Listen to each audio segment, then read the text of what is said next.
Welcome back. Spirituality, liberation, and the Black experience serve as inspiration for this next artist, whose exhibition at the Isabella Stewart Gardner Museum encourages visitors to look inward.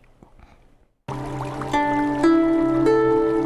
think in simple terms, I would say I describe myself as an alchemist and visual activist. Artist Fabiola Jean-Louis has brought form to the metaphysical in the exhibition Waters of the Abyss, an intersection of spirit and freedom at the Isabella Stewart Gardner Museum. It's her largest exhibition to date. The collection reflects her personal spiritual journey, Haitian history, and the practices of the religion of voodoo. Many Haitians are afraid to talk about voodoo, to practice voodoo. They've been conditioned to believe that this is something that is evil and should not be practiced at all. So this is a fear that I know I may be triggering when I say this work is looking at voodoo. It asks you to go back home to that. So I feel like it's really asking people to deal with a few different fears there. The pieces throughout the exhibition build on Jean-Louis' signature technique of transforming paper. Many, like the Loa, the central towering figure in the gallery, incorporate shells, glass, metal, and other media. So a Loa is a mediator. It is a spirit that connects the mortal world to the metaphysical world. And so when we're talking about voodoo ceremony, Loa, specific Loa, will always be called forward and will use the human as a horse. So they mount the human to come into this world. While there is symbolism throughout the Loa, Jean-Louis is hesitant to over-explain and influence the visitor. Just sitting in the space of the Loa and watching and feeling is more than enough. We believe that our ancestors exist in the water. This is the place where you go to access them, to communicate with them.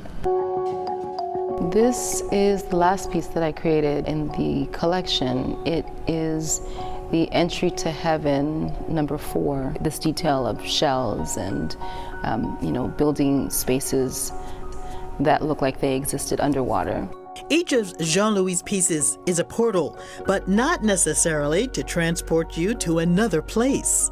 We forget that we ourselves are portals, and even the female body is a portal.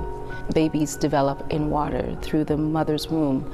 That's a portal, right? So we're constantly going through our own bodies in this way. Water also strongly connects to the exhibition's theme of freedom. Jean-Louis references the movement of Black people through the transatlantic slave trade and the Haitian Revolution. Haiti is tied to what is happening in America. American history is Haitian history, is Black history. Haiti is what it is because of everything that happened with slavery, right? So we cannot have a discussion about injustice and freedom and even what's happening now with the current climate in America without going back to that place, going back to Haiti's history. A Gardner Museum artist-in-residence, Waters of the Abyss marks a return to Boston for Jean-Louis, whose first exhibition in 2023, Rewriting History, changed the narrative of Black nobility through her paper dress creations. The paper dress, named Paradise Lost, was worn by Jean-Louis once for a single photograph. The collaboration, which started when Jean-Louis only had the concept of Loa, her first piece, ultimately came together on faith. We did something very different, and me and the Gardner team worked together in a way that is not usually done because I didn't have a collection yet, and I had only made 2 maquettes, where usually you have about 6-7 pieces in a collection to go by. The museum was kind of in the dark with me, and we kind of went down this journey together, not knowing what any next piece really was going to be. In the end, Jean-Louis created 41 pieces, the majority constructed of paper pulp, displayed in 2 galleries of the museum, as well as on the piece that greets visitors when they arrive. Haiti Tome means from now onward this is our land in Fon, a language spoken by enslaved people who won independence in the Haitian Revolution. Even with historic references and pieces that evoke ancient ruins, Jean-Louis' work is firmly rooted in the present-day idea of liberation. I use my work to speak on key issues that matter to me, like justice, freedom, history, and what I like to call the mosaic of Blackness, the Black experience. And you can visit Waters of the Abyss, Intersection of Spirit and Freedom, at the upcoming Haitian Heritage Month celebration at the Gardner Museum, where Ensemble Together will be performed by contemporary dance company Jean Apollon Expressions, JAI. And joining us today from the company is founder and artistic director Jean Apollon and the organization's executive director, and also Meg McGrath. How are you both? Good to see you today. John, tell us how you got started and how you created a dance company.